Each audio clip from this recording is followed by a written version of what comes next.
नमस्कार जोहार। तो कैसे हैं आप लोग? आशा करते हैं कि आप सभी ठीक होंगे। मैं आलोक मिश्रा आप सभी के लिए एक बार फिर से उपस्थित हूं। आज हम लोग class 12 mathematics relation and function का एक्सरसाइज 1.2 डिस्कस करने से पहले जो भी नोट पॉइंट है हम लोग उसे थोड़ा सा रिवीजन करेंगे। अगर आपको कहीं भी कोई परेशानी लग रही है तो आप बिल्कुल बेहिचक कमेंट बॉक्स में हमें बता सकते हैं। तो फिर चलिए स्टार्ट करते हैं। सबसे पहले हमने क्या पढ़ा था? रिलेशन। रिलेशन के बाद हमारा अब क्या चल रहा है? फंक्शन। जब फंक्शन स्टार्ट करेंगे तो ये तो बताए ही है कि अगर हम कुछ इनपुट को डालते हैं तो हमें जो आउटपुट प्राप्त होता है उसे क्या कहा जाता है? फंक्शन कहा जाता है। यहाँ पर मैंने आपके लिए एक नोटेशन तैयार किया है। जैसे मान लीजिए y equal to y equal to 3x plus कितना दिया हुआ है?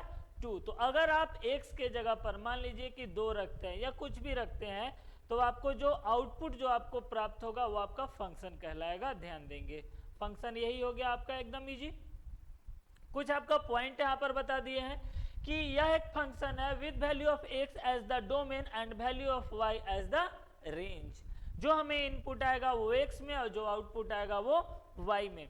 याद रखिए f(x) बराबर हम आपको यहाँ ये बताएं 3x प्लस 2। और हाँ, इसे हम लोग f(x) भी पढ़ते हैं, लेकिन इसे हम लोग क्या पढ़ेंगे? f टाइम x या फिर f ऑफ x। ठीक है, चलिए स्टार्टिंग करते हैं।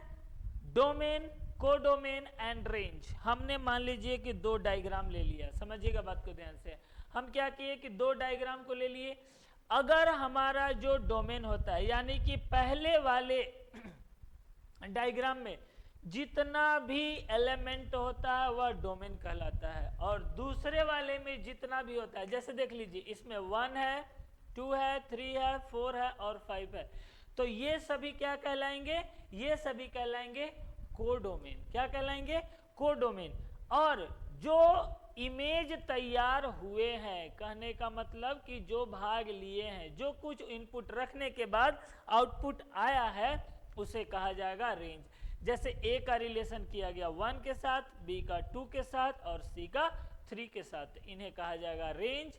टोटल अगर ले लिया जाए तो इन्हें कहा जाएगा कोडोमेन। ठीक है, बोलिए एक बार क्लियर। चलिए आगे, फंक्शन।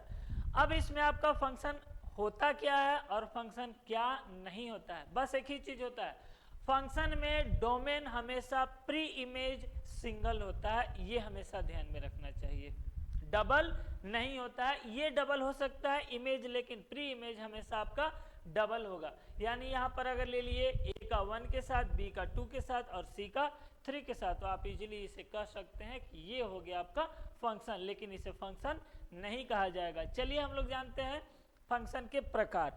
देखिए फंक्शन के प्रकार तो आपका मेनली आपका 3 ही होता है, इंजेक्टिव, सर्जेक्टिव और बाइजेक्टिव। इसमें 2 और हैं, कहीं कहीं ये पूछ देते हैं, मैंने उसे भी ऐड कर दिया है।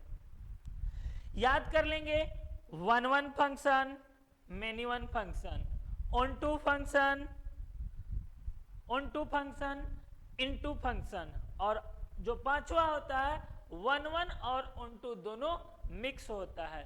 फिर से समझिए, 1 फंक्शन को कहेंगे इंजेक्टिव, ऑन टू को कहेंगे बाइजेक्टिव, और वैसा फंक्शन जो इन दोनों को फॉलो करता हो उसे कहा जाएगा बाइजेक्टिव फंक्शन।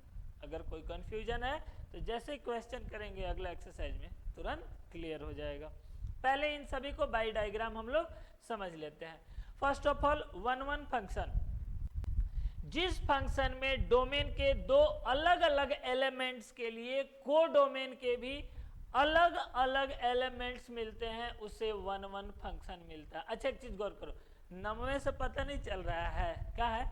1 फंक्शन माने कि एगो का एगो इनपुट एगो गया तो आउटपुट एगो निकला, तो वो कहाँ कहलाएगा? 1 फंक्शन या इंजेक्टिव फंक्शन कहा जाता है। अगर x1 और x2 इक्वल नहीं है तो फंक्शन ऑफ x1 और फंक्शन ऑफ x2 भी इक्वल नहीं होंगे। जैसे देख लीजिए यहाँ पर एकदम आसान भाषा में आपको समझ लेना है क्या? 1 एक का एक के साथ, तो 1 का लगा आपका a के साथ, 2 का लगा b के साथ, 3 का लगा हुआ है d के साथ और 4 का लगा हुआ है सी के साथ। ये हो गया क्लियर 1 1 फंक्शन। अब अगर हम इसमें आपको डोमेन, कोडोमेन और रेंज थोड़ा सा पूछ देते क्या बताएंगे, जो हम अभी आपको जस्ट पीछे बताए थे। आप इसे कह सकते हैं डोमेन, इसमें जो प्रयोग हुआ या फिर जो इमेज प्राप्त हुआ इसे कहा जाएगा रेंज, और ये जो टोटल होता है इसे बोला जाएगा कोडोमेन। अगर कहीं भी दिक्कत लगे तो आप हमें फिर पूछ सकते हैं। आगे चलते हैं। मेनी वन, 1 1 मेनी वन उतना ज्यादा इंपॉर्टेंट नहीं है लेकिन फिर भी पढ़ना जरूरी है। 1 1 एक का एक, मेनी वन एक से अधिक का भी एक, जैसे 1 का भी बी हुआ और 2 का भी बी हुआ। जिस फंक्शन में डोमेन के 2 या 2 से अधिक अलग अलग एलिमेंट का इमेज जो है वह कोडोमेन में समान हो जाते हैं तो उन्हें मेनी वन फंक्शन कहा जाता है, याद रखेंगे। ये हो गया आपका मेनी वन। इसे हम लोग नॉन इंजेक्टिव फंक्शन भी कह सकते हैं। आगे चलते हैं।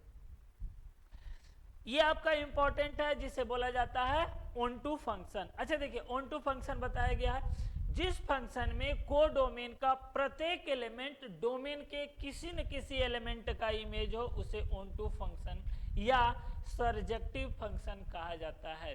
देखिए, याद करने के लिए एकदम आसान तरीका हम आपको बताइए, रट्टा मारने की जरूरत नहीं है। हमारा साथ पढ़िएगा, आपको रट्टा मारना पड़ेगा कभी नहीं। रेंज और कोडोमेन जिसमें बराबर हो वह क्या कहलाएगा बाबू, ऑन टू फंक्शन। रेंज और कोडोमेन का मतलब क्या, सेकेंड वाला उठा लीजिए डायग्राम, और इसमें जितना भी एलिमेंट है सब कहीं न कहीं किसी न किसी का इमेज बना हुआ है, उसे कहेंगे क्या, ऑन टू फंक्शन। आगे चलते हैं।